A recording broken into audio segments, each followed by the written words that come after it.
Blessed One said this, "Monks, there are 4 ways of undertaking things. What are the 4? There is a way of undertaking things that is pleasant now and ripens in the future as pain. There is a way of undertaking things that is painful now and ripens in the future as pain. There is a way of undertaking things that is painful now and ripens in the future as pleasure.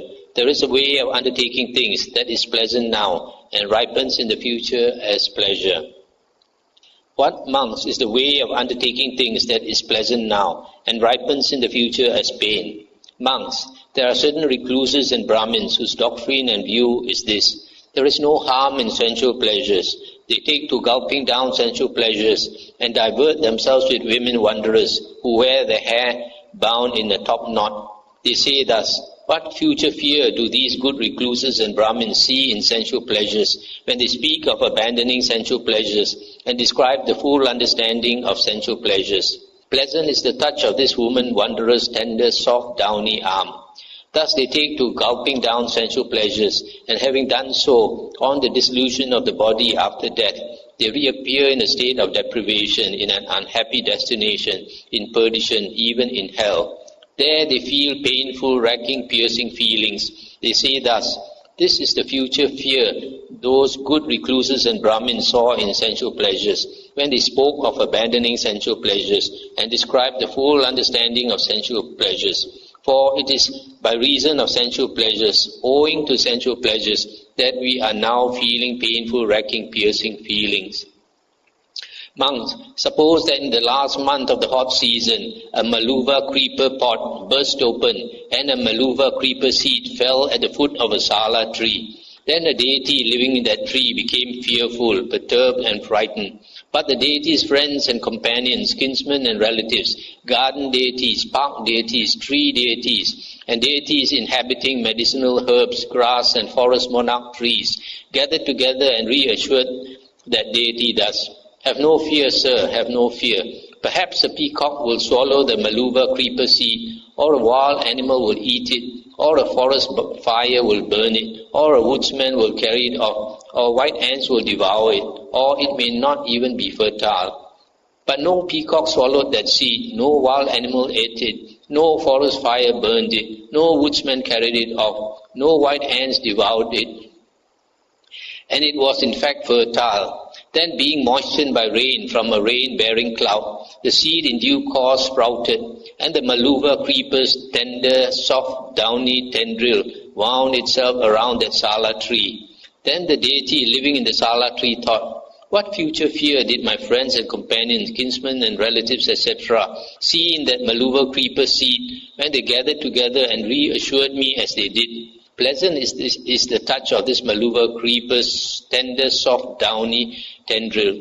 Then the creeper enfolded the sala tree, made a canopy over it, draped a curtain all around it, and split the main branches of the tree. The deity who lived in the tree then realized, this is the future fear they saw in that Maluva creeper seed. Because of that Maluva creeper seed, I am now feeling painful, racking, piercing feelings. So too, monks, there are certain recluses and Brahmins whose doctrine and view is this: there is no harm in sensual pleasures, etc. They say thus, this is the future fear that those good recluses and Brahmins saw in sensual pleasures, that we are now feeling painful, racking, piercing feelings. This is the way of undertaking things that is pleasant now and ripens in the future as pain. Stop here for a moment. So here, these recluses, even though they have been warned by others about the danger of sensual pleasures, they are not careful, so they just enjoy themselves first, and they think we worry about things to come later. And then when they fall into hell, the Buddha says when beings fall into hell, they realize the reason why they are in hell and suffering. Then only they realize all the pleasance, all the sensual pleasures they enjoyed now have brought them to hell. They don't see the future. That's a problem. A lot of people, we don't have the foresight. We don't see the future result. So we are careless. But if you really know what you're going to get in the future, then be very careful. So in the same with this tree spirit, when the seed of the creeper fell near, And then a lot of other deities warned him. I thought it's not important, but later, when the whole tree starts breaking down, then only he realized. And what monks is the way of undertaking things that is painful now and ripens in the future as pain. Here, monks, someone goes naked, rejecting conventions, licking his hands, not coming when asked, not stopping when asked. This then here follows a list of all the unbeneficial ascetic practices that were practiced by ascetics in India.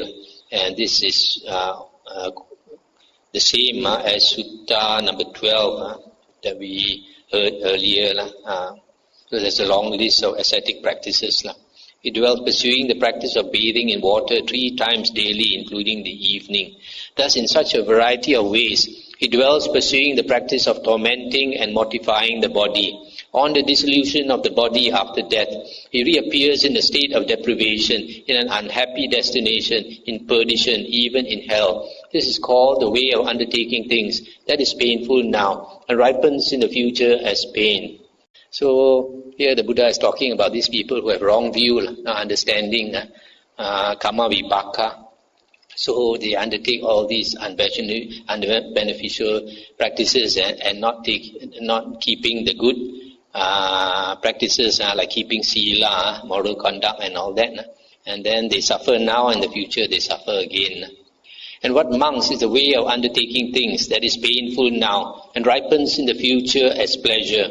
Here, monks, someone by nature has strong lust, and he constantly experiences pain and grief born of lust. By nature he has strong hatred, and he constantly experiences pain and grief born of hatred.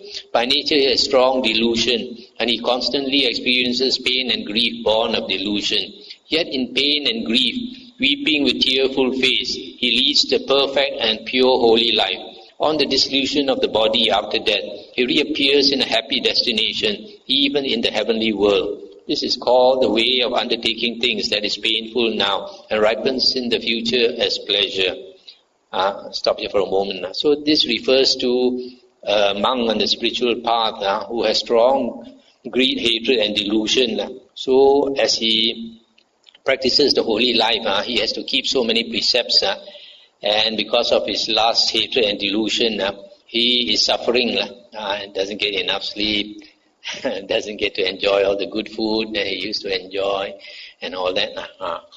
So, but in spite of all that, he grits his teeth and bears it, even though he weeps at times, and yet he continues to struggle, and then in the end, because he's practicing the right way, then he's reborn in the heavens, and there he's very happy.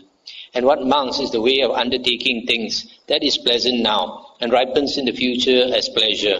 Here, monks, someone by nature does not have strong lust, and he does not constantly experience pain and grief born of lust. By nature, he does not have strong hate, and he does not constantly experience pain and grief born of hate. By nature, he does not have strong delusion, and he does not constantly experience pain and grief born of delusion. Quite secluded from sensual pleasures, secluded from unwholesome states, he enters upon and abides in the first jhana. With the stilling of applied and sustained thought, he enters upon and abides in the second jhana. With the fading away as well of delight, he enters upon and abides in the third jhana. With the abandoning of pleasure and pain, he enters upon and abides in the fourth jhana.